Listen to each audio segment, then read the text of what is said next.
what does your stack look like? I want to know what everybody's stack looks like. And if you're watching this, in the comments of this video, I want you guys to write your top 3 AI tools, and then let's all review each other's AI tools and like and comment on them. What are your top 3 AI tools? For me, Otter is on the top of my list because it follows me around everywhere. The other thing that I use constantly is evyAI. It's my sales assistant for LinkedIn. When I want to leave a comment on a post, I don't want to have to think about what to say. I just press Alt-G. So get yourself an assistant. It doesn't have to be evyAI. It could be anything. But if you want to try it for free, we give you 20,000 credits for free. You can try it out. Just make sure to use Sanjay's affiliate code so we can give him credit if you decide to upgrade and get a deal. And then the other thing that I really, really love doing constantly is image and video generation. So for example, I cloned myself using a tool called HeyGen. Welcome back to the AI Space Podcast. AI isn't just the future. It's a force rewriting the rules of business, wealth creation, and society. If you're a founder, innovator, or technologist, this is the AI show for you. The question you have to ask yourself is, will I blaze a path, follow the crowd, or be left in the dust? Well, I have another amazing episode. I'm thrilled to have Joe Apfelbaum, CEO of Ajax Union and EVAI. Ajax Union is a boutique internet marketing firm focused on enhancing the online presence of your business and dedicated to your online success. EVAI is a LinkedIn AI assistant that helps you create personalized comments, write posts, and reply to DMs. It has a Chrome extension app designed to help you to be more engaging and optimize your content to improve visibility and networking opportunities. Joe is recognized as a business strategist, LinkedIn expert, and certified Google trainer. He has a prominent voice in the digital marketing and professional networking spheres. His agency, Ajax Union, has been acknowledged as one of the Inc. 500's fastest growing companies, having served over 1,000 clients using strategies in SEO, social media, email marketing, and sales enablement. I'm Sanjay of founder and CEO of Stonehaas Advisors, your trusted advisor for AI founders and businesses focused on go-to-market strategy and execution. Well, Joe, first of all, welcome. I'm excited to have you here. On the AI Space Podcast, we highlight game-changing insights that drive innovation and scale business initiatives. So what do you see as the hottest trends in AI? The hottest trend in artificial intelligence is being able to create autonomous agents that can help you in your business, whether it's generating new revenue, whether it's helping you with operational difficulties that you have in your business. Not only are the agents that I'm seeing right now going out there and doing stuff autonomously, they're also making decisions for your business autonomously as well. So I'm seeing this getting better, faster and faster. If you don't have agents in your business right now, you are majorly missing out. Oh, that's awesome. We're going to definitely dive deeper into that. So let's take to the next level. What do you see as the top AI strategies to grow and scale a business? If you want to grow and scale your business with artificial intelligence, you need to understand what artificial intelligence can actually do for your business first. Think about the problems that you have inside your business. I call them the bottlenecks.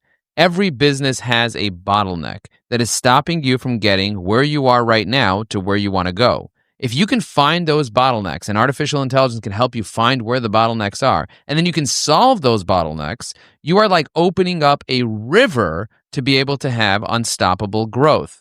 And most people are not using AI for brainstorming, for researching, for organizing, for transcribing, all these basic tasks that you can do that sometimes would cost $1,000 an hour to have an expert do, you can do with AI. Think about starting to use LLMs as your consulting partner to help enhance what you're doing. No, that's amazing. I think we're going to definitely deep dive into those aspects. So let's take a step back. Once again, welcome. I think I've known you for over a year now. We met, but we'll get into that. But can you tell us a little bit more about your background and how you got here? What led you into this foray into AI and your path to Ajax Union and EVAI? I grew up in Brooklyn.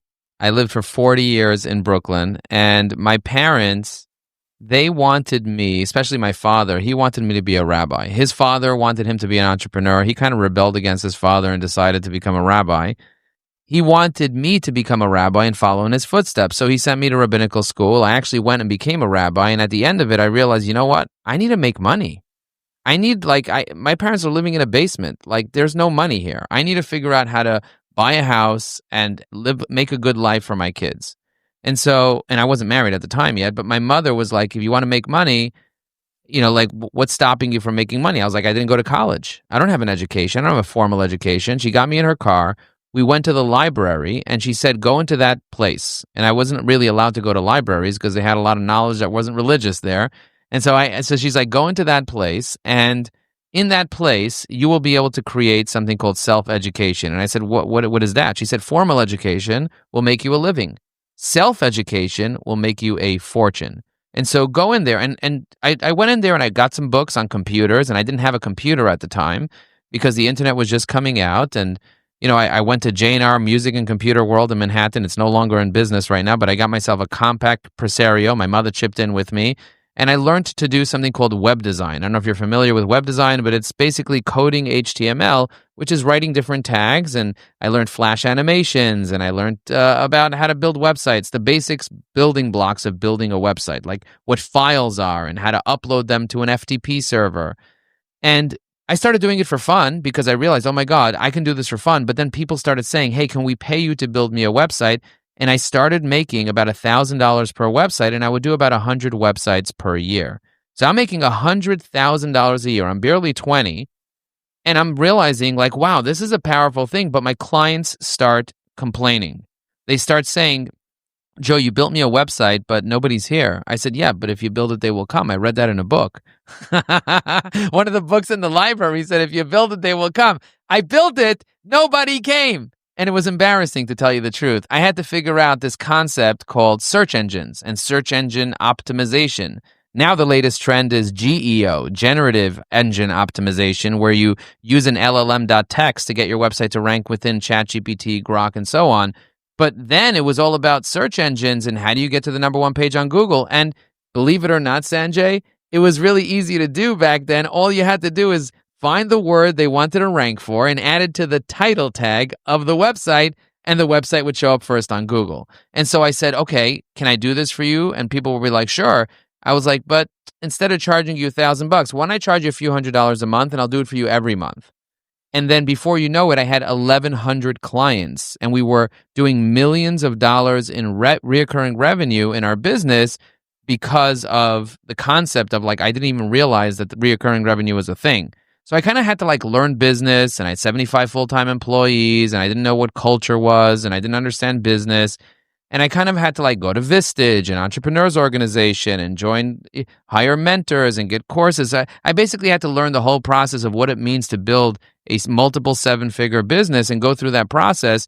And at some point, I started realizing that the type of clients I'm getting from SEO are not necessarily the types of clients that are going to be long-term, because most businesses are not profitable. And if you grow a not profitable business, they'll go out of business faster.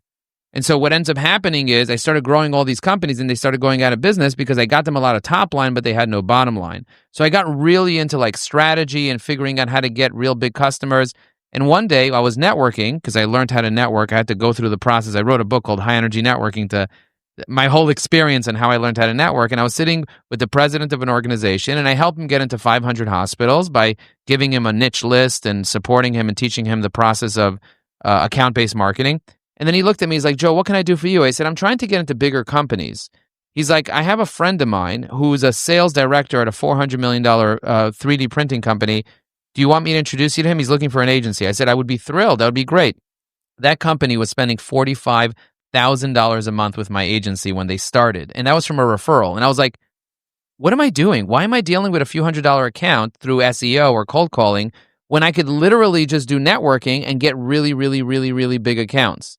And that's when I was like, oh my God, I'm all in on networking. I have to learn how to do this. And 90% of people are afraid of networking. I had to do a lot of personal development to get over my own fear of networking. But as I got over my fear of networking, my fear of public speaking, I started picking up really big accounts, and I realized I can do all that on LinkedIn as well, because LinkedIn is a networking platform. And then I saw Microsoft pay $26.2 billion, Sanjay, billion for LinkedIn. And I was like, I'm all in on LinkedIn. And then, eventually I started teaching people how to use LinkedIn, because everyone's like, dude, how are you doing this? How are you leveraging LinkedIn? You're not trying to go viral. You have a strategy. And I realized, oh my God, I had a strategy. But first I had to deal with my ego, because my ego is like, you're a CEO. You're not a LinkedIn trainer. How dare you go train people? You sit in your office and you hire people. But I had to get over that, and I realized, you know what? I am a LinkedIn trainer, and I do have passion for helping people. And so I started training. As we trained over 1,000 people, we started a training business called the Evergreen Training Company, and we started training people on how to build evergreen strategies to grow their business. And then ChatGPT came out in 2022, and I was going through a divorce, and my divorce was finally finalized, and I was looking for a new wife, and ChatGPT fit the bill. And so I said, listen, will you marry me? And ChatGPT's like, I don't know, let's go out on a date. So we went out on a date in Mexico, and I started chatting with ChatGPT, and I said, listen, I train people on how to use LinkedIn. I have a marketing agency, multiple 7 figures for many years. What can I do to impact 1 million people? And ChatGPT said, start a software. And I was like, my dream is to start a software, but I'm afraid of doing it. They're like, yeah, but I'll help you. I'll help you do everything. So ChatGPT helped me basically do everything. We hired developers. We failed with many, but we succeeded with some. Now we have 20,000 users in 37 countries around the world. Thank you, ChatGPT. That's amazing. And, some other thing, you said you're from Brooklyn. Actually, my family moved to New York in the 70s, and we lived in Albany, Schenectady, then Brooklyn. But Brooklyn in 1978 was a very different place. We exited and moved to houses that are now worth $3 million. I mean, the brownstone that I bought for $500K or whatever, that's now worth $3 million, then was worth $20,000. Think about it. In 1978, you could have bought a brownstone in Crown Heights for $20,000. That's now worth $3 million. Well, the cool thing is, like, when we first came to North Dallas, Carrollton area, was all like farmland, but now this is the bustling place. Companies are moving here. And incredible. There's so much opportunity in the mainland. Like, if you go around, I started traveling. I went to Seattle. Like, do you know what's going on in Seattle? Do you know what's going on in all these places? Like, you know what's going on in Austin, Texas? Like, there's insanity going on in these places. Definitely. And the other thing too, in terms of, let's talk a little bit more about Ajax Union, right? So, what are your target segments, your use cases for Ajax? So for Ajax Union, we decided to focus on business to business. For a while we were kind of like doing everything, and where focus goes, energy flows. You got to focus on your target market. So we decided that we're going to focus on B2B companies that are over $1 million in annual sales, that need a marketing funnel to be able to grow, and that are already bought into the marketing funnel process. So, for example, a service provider like a commercial HVAC company that is already savvy and understands the fact that they need a marketing director internal, and they need a marketing funnel with top of the funnel, middle of the funnel, bottom of the funnel, and they need assets, will build their full funnel system and their account-based marketing system to allow them to be able to nurture leads long-term, to be able to get people from the top of the funnel to the bottom line. So our specialty is B2B marketing for companies that are bought into the funnel, that have employees that are in charge of marketing internally. We can't really deal with the CEO, because the CEO doesn't attend meetings and they're ADD and whatnot. So we need to have internal staff that we could work with that are marketing directors, and they rely on us to do the strategy, the asset creation, and the execution. Great. And tell the folks a little bit more about EVAI, what it does.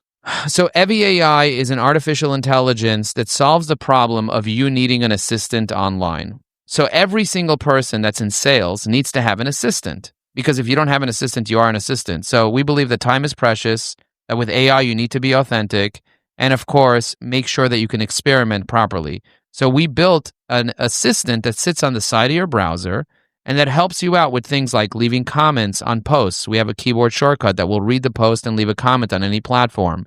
We have the ability to have agents that will research every single one of your connections. We'll go out, scour the web, pull everything about the person, give you their email, their contact information, conversation starters, business opportunities, who they work with, how you can do business with them, what you should be saying to them, their personality, every podcast they've ever been on, every article they've ever written. We scour the web in seconds so that you have information about each person that you're talking to and building a relationship with in a meaningful way, because the right way to be able to grow your business is to save time and do revenue-generating activities. And if you can have an assistant write your content for you, if you have an assistant draft comments and help you write replies and assist you really well, then we teach you the strategy, you work with the assistant to help you out, and then you can be much more productive. And that's the biggest problem that I found with people that took our courses, is that they learned how to do the thing, but they didn't have the assistant to help them execute. Now we give you the assistant, And that's what the problem that we solve for people with evyAI. You now have a full-time assistant that costs you a few pennies a day that will do unlimited posts, unlimited comments, unlimited messages, unlimited connection notes, and support you through the process of getting your next 100 clients. Yeah, that's amazing. We'll get a little bit more, we'll get deeper into that later in the podcast too. So just a question for you. We met a year ago and we'll get into that as we go forward too. But what about the AI Space podcast resonated with you and say, hey, I'd love to be a guest on the show? I really love the way that you interview people and pull out meaningful business insights. The AI Space podcast is not just an ordinary podcast, but it's a high quality production that allows the listeners to be able to learn about people, learn about process, learn about strategy, and learn about what's working in artificial intelligence today. Most people, they don't do the podcast the way that you're doing it because you do a lot of pre-interview work, you have a pre-meeting, you pull out all the right questions, you do your research, and you have an incredible producer that understands how to be able to pull all the right things at the right times and turn it into a production that people actually want to watch. So if you haven't subscribed yet to this channel, I highly recommend that you go online, you find the AI Space podcast, and you guys subscribe to it because this is a very high caliber, high value podcast that I highly recommend. Hey, Joe, thanks so much for that. Actually, that leads us. Before we continue, I want everyone to follow Joe Apfelbaum, and we'll get into that. I met him over a year ago when I was first, and we'll get into that a little bit later, but also to make sure to like, comment, subscribe to the AI Space podcast, but that helps us to get more awesome guests like Joe on the show. I'm also going to include the affiliate link for evyAI in the description below, so definitely make sure to check it out and subscribe and to use it to help grow your business. Let's take you're a founder of a company. You have AI communities. You have so many things that you're doing. What do you see as a critical insights you can share around vision and mindset for long-term success? If you want to be able to have long-term success in your business, you need to know where you're going. 96% of businesses in the United States are doing less than $1 million in annual sales and less than $50,000 a year in profit. My vision for evyAI is to help coaches, consultants, entrepreneurs, and sales professionals be able to generate $100,000 in profit in their business. And it's having the right strategy, but vision often comes to knowing where you want to go. What does the end look like? Where do you want to grow? A lot of people are so stuck in the day-to-day that they can't take a moment to themselves to look into what's going to happen 3 years from now. If you plan for 3 years from now or 10 years from now, and you have a very clear picture of where you want to go, and then you go all the way down to what are you going to do now that's going to impact 3 years from now? Wow, what an amazing thing that you can create. I started gardening. I don't know if you've ever gardened before, but when you plant a seed, you know what the plant is going to look like in 3 months from now. But you planted the seed today, and you gave it sunlight today, and you gave it warmth today, and you gave it love and water today. What you do each day impacts the long-term growth of the plant long-term, and at some point, the plant is going to produce food for you to be able to eat, but you have to know the process of getting there and get the support to get there, but also know what you want to achieve. If you're randomly going to sprinkle seeds and hope for the best, spraying and praying, it doesn't work with plants, and it doesn't work with business. No, you're absolutely right. And, but the thing is, a lot of people, one thing I hear, like, if you just dream it, it'll happen, but a lot of people don't know how to start or the actions to take. Because I think my thing is, if you focus on the right actions, you'll get the right results. Then you don't have to worry about emotions like fear and false hope. You should have faith, but you shouldn't have false hope.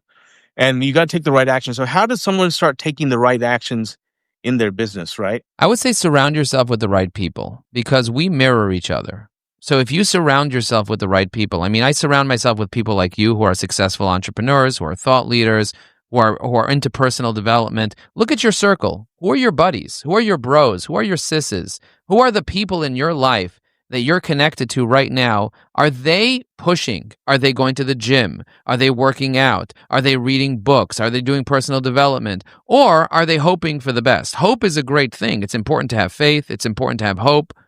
But hope is not a strategy. A dream is not a goal, a smart goal. A dream is important. We have to be dreamers and we have to know what our dreams are. But if you're living in fluff, then you're just going to enjoy the marshmallow melting. What you need to do instead is take a moment to take a step back and start journaling. Start writing down specific, measurable, attainable, relevant goals that have a timeline that you know exactly what specific actions you're going to take each day, and surround yourself with other people that are going to hold you accountable that are doing much better than you do. I walk into a room, the CEOs that I'm around, they all have 2,000 employees. They're movers and shakers and are working really, really hard. Many of them could sell their business today and they're made for the rest of their life. But that's not why they came to the world. They are pushing themselves and pushing themselves. They're going from 120 million to $1 billion in revenue. And I'm watching them do it. And the reason I surround myself with those people, because I want to vibrate at that level. I want to vibrate at the level of growth, of contribution, of giving, of doing. So look around you.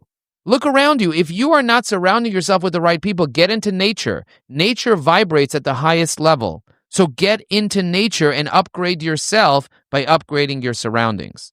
That's great. There's a saying, your net worth is related to your network, right? And you look at the five closest people next to you, right? And so, kind of like you talked about your journey, how you started. I came from a different place. I started with like a undergraduate and an MBA, and I started working in a Big Four consulting firm and doing Fortune 500 transformation. I worked for a Global 500 company, and then I held different roles. But then about 10 years ago, I realized I had this corporate mindset, and I wanted to do entrepreneurial things that I had to unlearn. I had to unpack a lot of things because the education in that corporate environment trains you to be a certain way. I think you develop some good skills, but to be an entrepreneur, you have to throw a lot of that guidance and training out the window. And and you get this. It's kind of interesting. You get this idea that either technologists or the people that are in strategy or whatever, they're doing the real part of the business, and people would kind of like poo-hoo the sales and marketing aspects. And I saw one podcast. It was like, oh, who's in the fluffy area of sales and marketing? But when you're an entrepreneur, you can, and this has been a problem with all the consultants out there. And part of the reason I started this podcast was I wanted to give back. I know there's other people trying to grow in the space, learn about AI, right? And hey, let's help some other folks out. And so, how can we best do that? And that's what I've been trying to figure out and to grow. So what are your thoughts on that? I think that a lot of people are afraid of sales and marketing because they don't understand it. That's a big problem. If you don't understand sales and marketing and you think it's some tactic, manipulation, and you don't understand the fact that if you don't have sales and marketing, no matter how good your product is, no one's going to know about it.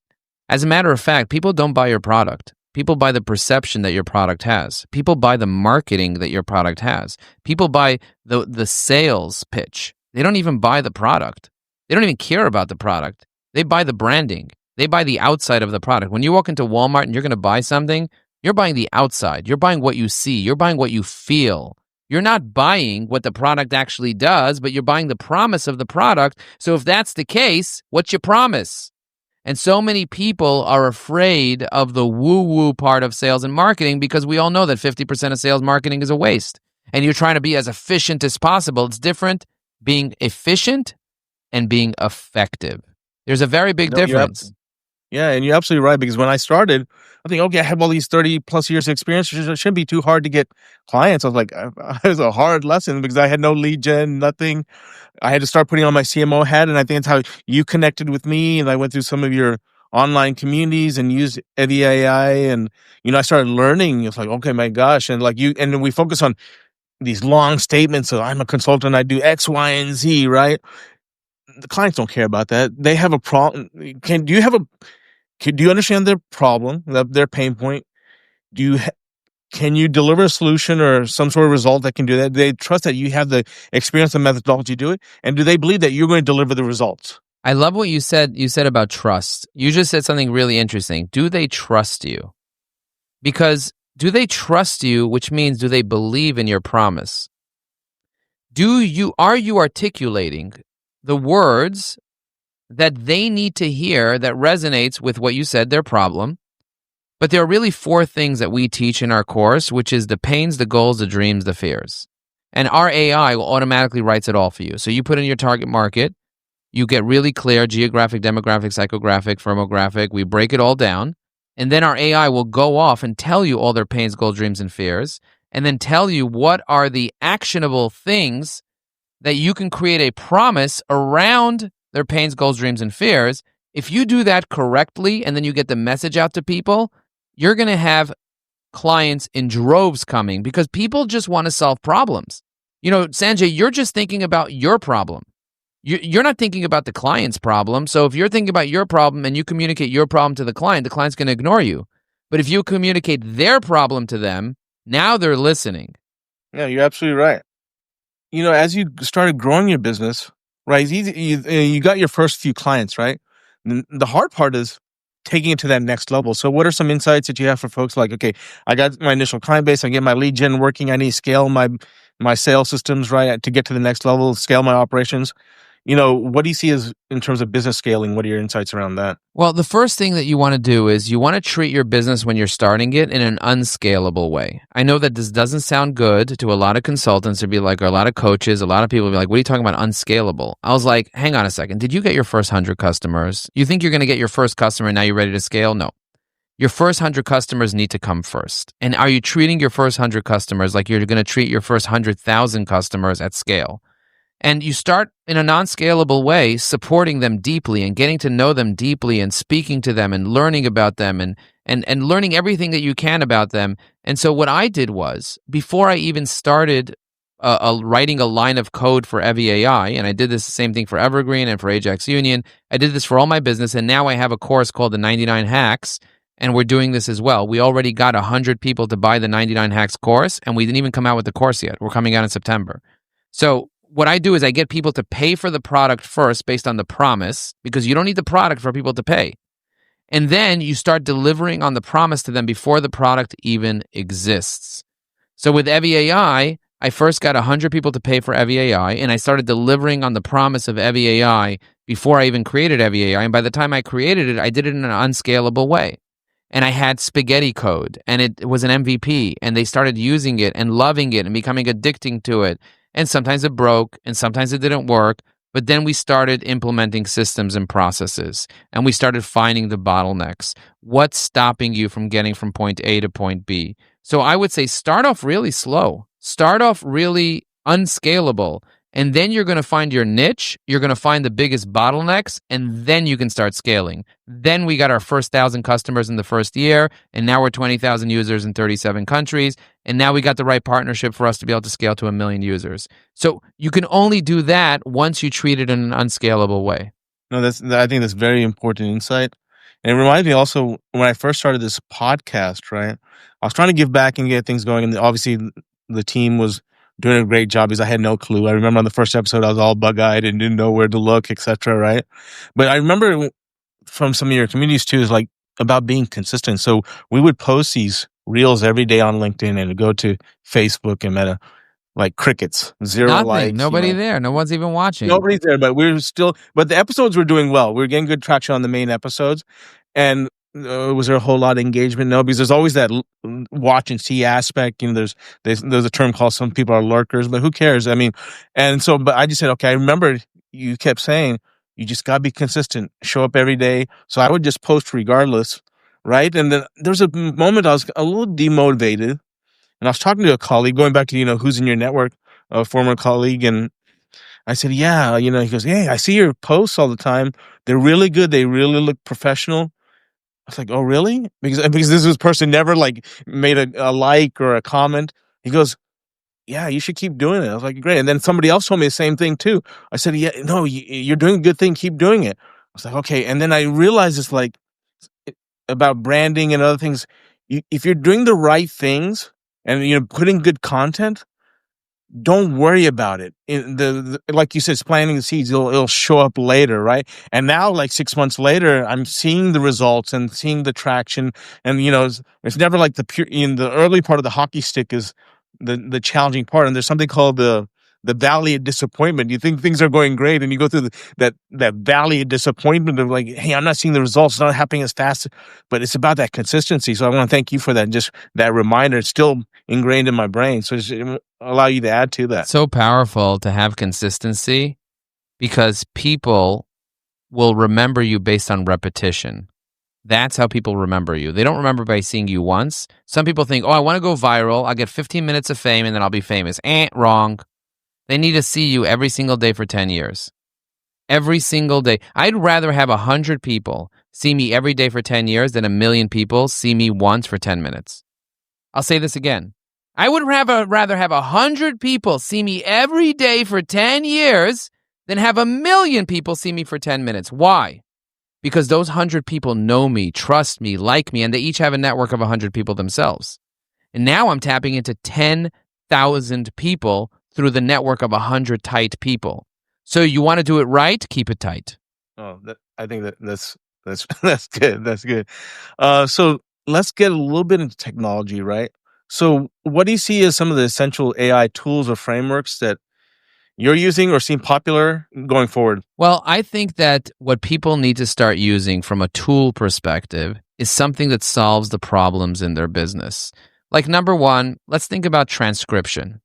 Do you transcribe all the meetings that you're part of? Do you have a note taker that follows you around? That's number one. No, you don't have a note taker. What are you doing? Why are you taking manual notes? Why, if you're networking, building relationships, if you're in sales, do you know how many salespeople I meet with and they do not have a note taker? And then I bring my note taker and they're like, hey, could you send me the notes to our meeting? I'm like, seriously? I have a note taker that automatically follows me around. I have a Plod note taker that's a hardware that sits on my shirt when I go to meetings. I have a granola.ai note taker that can take notes on any meeting on your computer. Just incredible. I have Otter on my phone. Anytime I go to a conference, anytime I go anywhere, Otter is there for me. Otter can now listen in to a Zoom meeting, and I can ask it questions in real time. I could say, hey, Otter, what did John say 20 minutes ago? And Otter will respond and tell me what John said 20 minutes ago. Like in the meeting, during the meeting. Like this is one thing. That's number one. Yeah, so let me add to that. Yeah, I've used Otter and also use Fathom AI because it has a video, it takes a video. Obviously, in some places you need consent or whatever, but the cool thing is not only it takes a minute, it'll give you the key action items. It'll summarize, and then there's also a summary there. And there's times where like, okay, I remember like 3 months ago, I met with somebody and, you've had 100 meetings by now, right? And it's like, who the heck was that person? And then you can go back and go, what do they look like? Because at some point the names start blurring and then, okay, sometimes just, okay, that's who that was. Because also I'm a visual person. It's like, then you see the person's face and everything comes back to you, right? 100%. But like what I tell people is like, get your stack together. What does your stack look like? I want to know what everybody's stack looks like. And if you're watching this, in the comments of this video, I want you guys to write your top 3 AI tools, and then let's all review each other's AI tools and like and comment on them.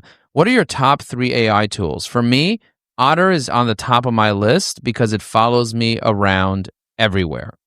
The other thing that I use constantly is evyAI. It's my sales assistant for LinkedIn. When I want to leave a comment on a post, I don't want to have to think about what to say. I just press Alt-G. So get yourself an assistant. It doesn't have to be evyAI. It could be anything.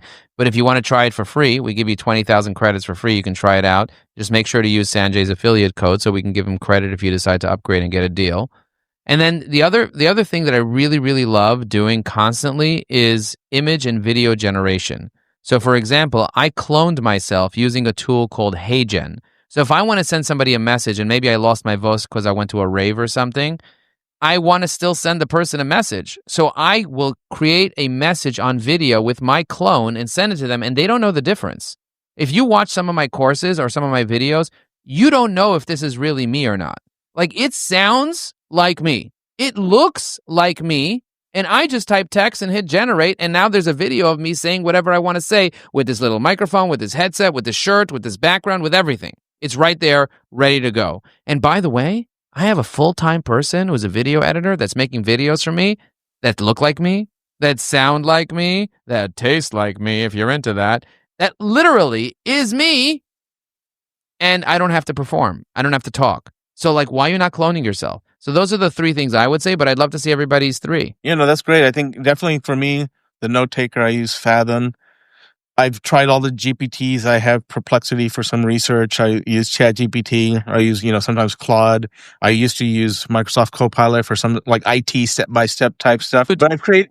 We include all of them into our assistant. So if you want an assistant, like you try this, you try that, you try that, we include Gemini, Copilot, we include Perplexity, Claude, Grok, ChatGPT with all the latest models. We include everything into evyAI. So it might be worth it for some people. Instead of paying subscriptions across the board, you could pay less than the price of ChatGPT for a subscription to evyAI and get all of the LLMs. That's amazing. That's an amazing offer. And one other thing I've done is I've created a custom GPT. So I've called it the Stonehaas Advisors CMO. So it puts your regular LLMs onto, you can put it like, the RAG retrieval augmented generation. You can put files or other things you want to do in there, right? And something I learned from you on your stuff about creating personas. And actually, I was working on some lead gen, and someone created some message. I was like, I would never send out anything like that. Sounds so unprofessional. And so I said, but I didn't. I was in between meetings. I was back to back meetings. Like, I don't have time to give them directions. I went into it and said, give me the Stonehaas Advisors brand persona. And it's like professional, witty, creative, blah blah blah. And I send it to them. And I said, here's a sample message. This is what it should look like. Make it better. And they're like, wow, this is super helpful. And I did. And then the other thing too, I'm looking at creating an intake form through Go High Level, and we'll talk about that on. And I said, okay, I don't have time for this. I asked the LLM to give me step by step. I said, I need to give directions to my VA. And it produced it. Boom. Just like that. I sent it in 5 minutes. I didn't have time to go research all this stuff. And sometimes I'm sitting at the gym and somebody comes over to me and he says, Joe, what do you do for a living? And I say, I have an AI that's an assistant that works on every website, helps you out.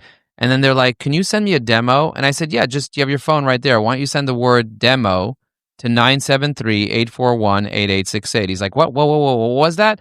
And he types in 973-841-8868, and he writes demo, sends it, and my AI responds with a demonstration of evyAI. But it's just, people should try it out. And it's like crazy how quickly you can do things like that. I have an LLM that people can call and have a conversation with. I have a Facebook ad running right now with someone that picks up the phone when you call the Facebook ad, and they have a regular conversation with you, and they book a meeting with me.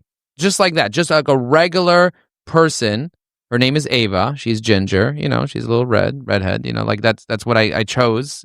But, you could choose anything. You can choose any accent. You can choose Jamaican, like whatever you're into.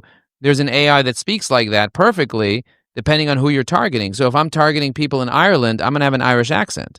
If I'm targeting people in India, I'm going to have an Indian, an accent for people that speak that particular language. So I want you to really think of like people want to speak their language.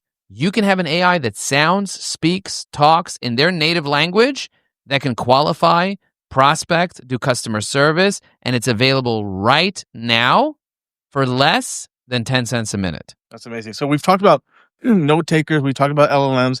Let's talk about image generation in a sense, right? Obviously, ChatGPT and Sora does some of the stuff, but I've used Night Cafe, I've used Prompt Hero, Runway for the videos, Runway and Kling. So I've tested out all the different models just to see what the capabilities are. What have you tested out if we're talking about image generation? I like Google FX in the AI test kitchen. So if you guys haven't checked out Google's image generator, that does really, really good stuff. I like Leonardo. They were just bought by Canva. They're really, really high quality images if you're looking for people images. ChatGPT's new image generation tool is really fabulous. Part of evyAI Pro is we have a prompt generator that will help you generate prompts for infographics that you can create with ChatGPT. And ChatGPT has it available for free. So we have one of the things that I love doing is vibe coding. Vibe coding is a fancy term for talking to the AI and they build software for you. And so I build all different types of utilities and softwares for my clients on the fly. My developers can't keep up with me to implement my ideas. So I'll vibe code the idea myself, put it in the community for people to try out, and then they'll use it. So like image generators, you can vibe code that. You can vibe code any type of image generator. I have a tool that will look at any image and make a prompt out of the image. You can make a prompt. You can make an image from a prompt, but can you make a prompt from an image?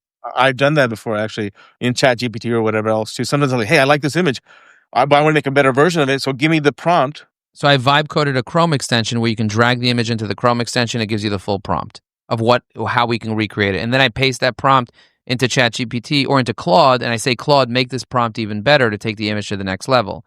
And then I tell it to make the prompt into a JSON format, which will actually be able to give the AI with such specificity what elements of the image in many different ways, and you can literally recreate the image with a JSON. So it's really, really powerful, like taking things to that level. But again, most people are not even using basic image generation. Like, ask yourself, what type of images do you need? Do you need a good human-centric image that looks like you? Use Leonardo. You can train your own face within Leonardo. Do you need your image to start talking? Use HeyGen. You can drag your image in, or Hedra. Have you used a Hedra 3? Really, really powerful. You can just upload an image, upload an audio, and it makes the image do whatever you want it to do. The image could walk. Let's add an image of me walking out of a toy box and talking as it's walking out of the toy box. And it sounds exactly like me because I used 11 Labs to clone my voice. So learning how to use these tools, we have something called the Business Development Circle. We meet with dozens of professionals every single month, and we discuss how AI works. This past week we discussed GenSpark. Have you heard of GenSpark? GENSPARK.AI.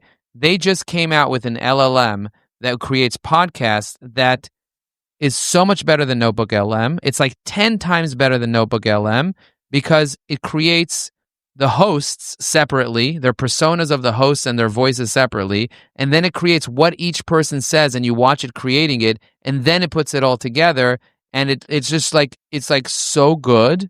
I've never ever, like, the podcast is so good, like I want to listen to that podcast. It's like the Notebook LM podcast is good, but I know it's Notebook LM, and it's very like it's like very surfacey stuff. Dude, that one is not robotic at all. GenSpark, and also the presentations. I used to use Gamma.ai for presentations. I canceled my Gamma because GenSpark is a super agent that makes the design is so yummy. It's so good. I'm like, this was designed professionally. Like, wow. So before we get into that aspect, let's go back into 11 Labs and HeyGen. So how I use it. So I've trained my voice. Actually, what I did was I was invited to speak at an event, and I'm busy. And so I actually trained my voice on 11 Labs. I also use HeyGen, right, for the video avatar, everything. And I said, hey, I wrote up my speech, and I had to do it, and I had to submit it, actually. So I wrote up it. I had to cut it down to about 5 minutes. So then I didn't have time to go speak. And so I actually put it into the prompt and had the avatar speak it. It was 7 minutes. I said, okay, I went into my LLM, cut this down to 5 minutes. I cut it down to 5 minutes and had the avatar speak it. And then I was okay, great. And then I saw how they were speaking. I said, okay, I need to tweak this word. I need to tweak that. Then I did it my own version. Then I spoke it and submitted. I didn't submit an AI version. I submitted my real version, but I had these tools to help me save so much time in terms of editing, making sure I'm under 5 minutes, etc. And I haven't posted my AI. So one thing I'll say about when I started this podcast, people saying, why are you doing this live podcast? Because I'm trying to have real world people with real world insights. It's not theoretical BS. We're talking about stuff that we're using, right?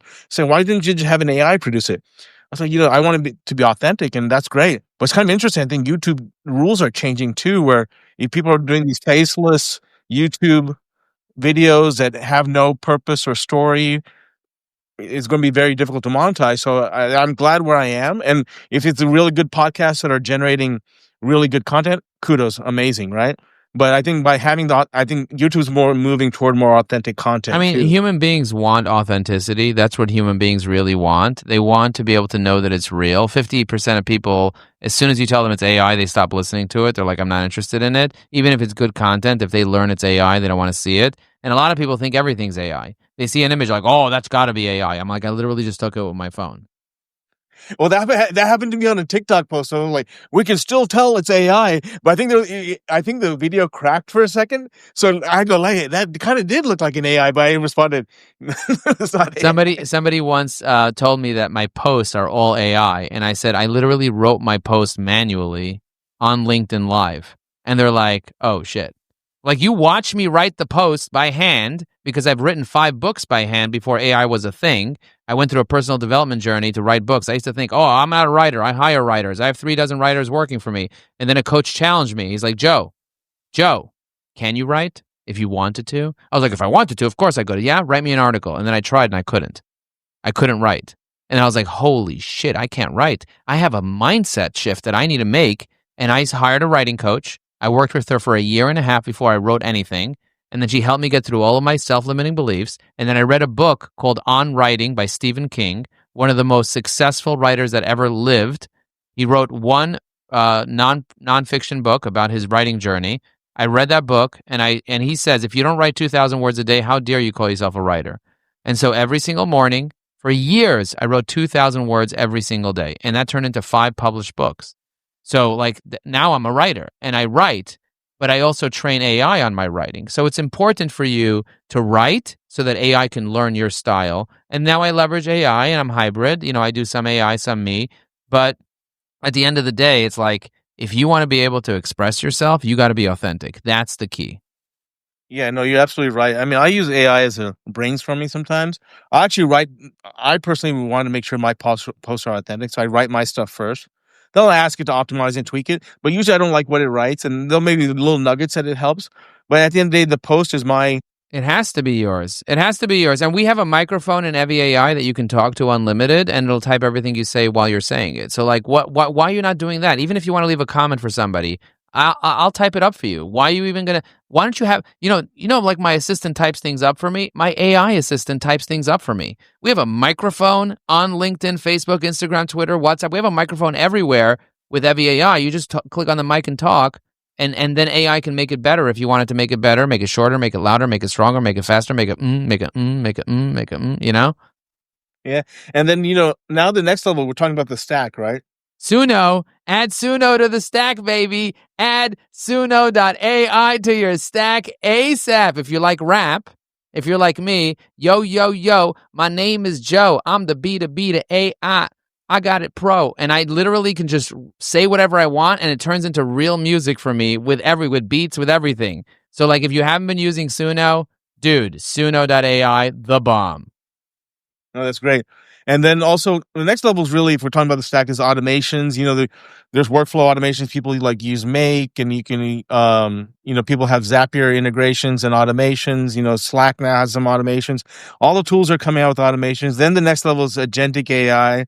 And also, we talked earlier about vibe coding, which is when you use these no-code tools, like Make or Cursor or whatever, you just start typing in prompts. So if you know LLM prompting, you can do prompting in these The most popular one is lovable.dev, bolt.new, Windsurf, and Cursor for IDEs that are better. You can also use Visual Basic with a Klein plugin and use Open Router, and you get unlimited credits for the LLM for those techies that want to learn how to do it. But even just using Claude Code, or just using Claude or Gemini and say vibe code me. Most of these they rely on Claude Code anyway. Yeah, but you just, or you could use DeepSeek or whatever. But you could just say, hey, build me a landing page that does X, Y, and Z, and Claude will build it to you in 2 seconds, or Gemini will be like in 3 seconds. But here's the one thing I've noticed on all these: there's no easy button. I don't want people to think, hey, I'm just gonna, because there are things that, especially when it comes to authentication, security, and database. I mean, they do connect to like a Supabase, or they may have their own internal database, but that's where it gets a little kludgy and things don't go as smoothly. It'll generate a beautiful landing page for you, but now do you want something that's going to be deployed? What I've seen on all these, I've used all of them. Right? You even use Lindy. They're all great, and and you have to know what it does well. But when it comes to deployment, all of them have some challenges, I think. Yeah, and you want to hire a real developer that will look at your front end, that will look at your back end, that will look at everything for you and make sure that it's cybersecurity ready. And you don't just want to do things, just vibe code. You don't know. If you just vibe code something and you think you're production ready, you're wrong. That's not going to work. Yep. Oh, wow. And then last thing is agentic AI and or multimodal AI. What are your thoughts on that? My thoughts are, you got to get into it now. That's what's happening right now. You got to get into it. Both N8N and Make and Zapier, they all have agents built in right now. So I recommend looking into Make.com, getting a free account. You can use their agents. You can, if you want to self-host the N8N so you don't pay for credits, you can do that as well. But learning how the agent mode, yesterday, ChatGPT came out with agent mode. Now, I don't know if it works on your account yet, but they just notified me that it works on my account. I can deploy an agent to go do stuff for me while I'm sleeping, and and I can even schedule it with ChatGPT tasks to kind of schedule the agent. GenSpark could make phone calls and make reservations for me at restaurants. You can have agents just go off and do things on their own right now. You can have MCPs. We're going to be adding MCPs to evyAI. There's so much you can do with artificial intelligence, but start with the basics. That's what I say. Start with the very basics. Learn prompt engineering. Learn what you need. Get an assistant. Get someone to transcribe things for you. Clone yourself. Do the basics, and you'll be much more successful. Now, Grok 4. Have you tried Grok 4? Have you tried flirting with Grok 4? No, I haven't really done Grok. Dude, pay $30. It's cheaper than a date. It's so amazing. So amazing. Grok 4, if you go to grok.com and you start talking to Grok 4, it sounds like a regular human. I would play it if we had time for you, but dude, it sounds like a regular human, and it's super, super. It's one of the smartest AIs around. And it even just gave me a list of every single one of your podcast episodes and what it was each about just now as I just talking to you. In terms of democratization, there's a lot. All these tools are great, right? How do we make sure that people who haven't got in, that we're making more accessible to folks from a variety of backgrounds, perspectives? How do we bridge this gap, in terms of AI? I think that giving people education is the most important part around democratization, because a lot of people don't even know these things exist and they're afraid of it. And so offering education, that's why I do webinars, and that's why I make it super accessible, and I have a free version of evyAI for anyone to try. All this stuff is going to be completely free, just like Google search is free. Everything is going to be completely free. But at the end of the day, it's about getting people educated. That's the most important part. Everyone can access everything right now. The problem is no one has the education, and people think it's like you have to do fancy footwork to know everything, but really you don't. Everyone can use it. You just need more education. That's how it's going to be able to be accessible to all. Yeah, and also all these apps that we talked about, a lot of them I do have affiliate or referral links to. So check out the AI space podcast.ai and the affiliate link section, and evyAI will be there too. In terms of ethical AI, we talk about all this cool stuff. AI is awesome. This is great, but there are risks and dangers to AI. So, how do we balance innovation and fast time to market with ethical and responsible AI governance and development? In the world of bits and bytes, where ideas take flight, there's a voice that's guiding us through the AI night. It's called authenticity. That's number one. You need to have authenticity. That means that don't just copy and paste stuff from ChatGPT. I know that your wisdom is very deep, but you need to tap into who you are. You need to show up as you. People want to get to know the real you, not you copying and pasting garbage from online. So everyone can see right away when you say, unlock this or unlock that. Nobody cares about unlocking stuff. Just be yourself, because everybody else is already taken, and be authentic. That's why we have tons of personas within evyAI to train the AI to sound exactly like you. But you have to know yourself in order for that to happen. So get to know yourself, do the work, and start sharing more of yourself online.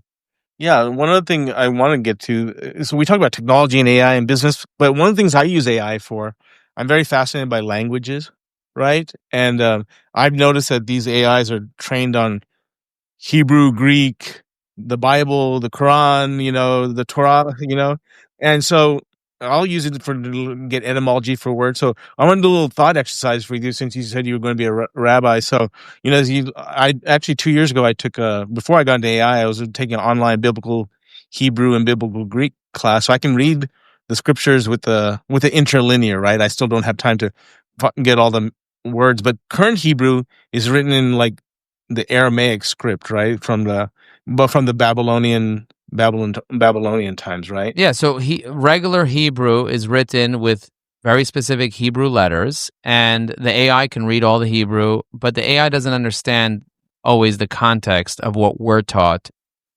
So there's a lot of nuances that it doesn't understand. So like, you still need humans right now. It's not that smart. Yeah, and when I'm asking, the current script is in Aramaic. I'm trying to understand how the script changed, and then before that, it was like they call it Paleo Hebrew, or it's in like a Canaanite script where the alpha is like the ox head, aleph, and the beit is like a reed hut. It's kind of interesting to see that migration. Yeah, we're taught that there's Hebrew and there's Aramaic, and they're two separate languages. That's kind of like that's what I was. Yeah, the languages are separate. Yeah, but the letters are the same. The letters are the same. It's just like the vowels are different on the bottom. Yeah, no. And then I was looking, because then what I was trying to understand is like the evolution of the Hebrew language, the script, and so like then what was the so if you think about Abraham, if he came from Ur, near Sumeria and stuff, what was Hebrew written in, right? And then as they moved into Canaan, what would the script look like back then? And then they went to Egypt for several hundred years, and and then Joseph was married to an Egyptian woman, and Asenath, the daughter of the priest. And what would the script look like at the time of Moses when the Ten Commandment was written? So it's kind of interesting to and to brainstorm what would it look like. It doesn't do a very good job, I'll be honest, Claude or ChatGPT or Perplexity on that aspect, but it's still kind of interesting to kind of brainstorm with it on that. Yeah, and you can actually see the scrolls from back in the day. And I was taught how to read Hebrew fluently, and so a lot of the information that we have now is very different than the information they had back then. So you can see it, it's an interesting language to read. They say you can only create reality in Hebrew because Hebrew is like the true language of reality or whatever. But it's, we treat it like a holy language. And when we pray in Hebrew. It's just very interesting. So I know we're coming over the end of the show. So any final thoughts, insights, encouragement for those seeking to build in the space? If you want to build in this space, get educated. It's so important for you to take the time, and it takes a lot of time and a lot of energy to learn a new skill. You need skill development. You need to have a growth mindset. Carol Dweck talks about the difference between a fixed mindset and a growth mindset. Everyone needs to get retrained, from the CEO to the janitor. Every single person in every role needs to get retrained. If you're a business owner, a business leader, train your team, train yourself, and then go out and train you. I'm training my team every single day. I'm showing them stuff that they've never seen before, and their mind is blown. I'm in full-on research mode. Start researching, listen to more of these episodes, subscribe to the podcast, because you are going to get blown away. No, I had an awesome time. This is like a vibe session in this podcast. It's a vibe podcasting. Yeah. And so we're coming out of time. Where's the best place for folks to, I got to connect with Joe? Yeah, go to Joe. Yeah, if you go to joelinkedin.com, I bought a domain, I forwarded it to my LinkedIn. Just go to joelinkedin.com. My cell phone number's on there. You can also check us out if you text the word demo to 973-841-8868. You can always get our demo of our AI, or check out the affiliate link below that Sanjay set up. But yeah, thank you very much for having me on the show. Appreciate it, and we'll see you on the next one. Boom. Man, everyone, make sure to check out and connect with Joe.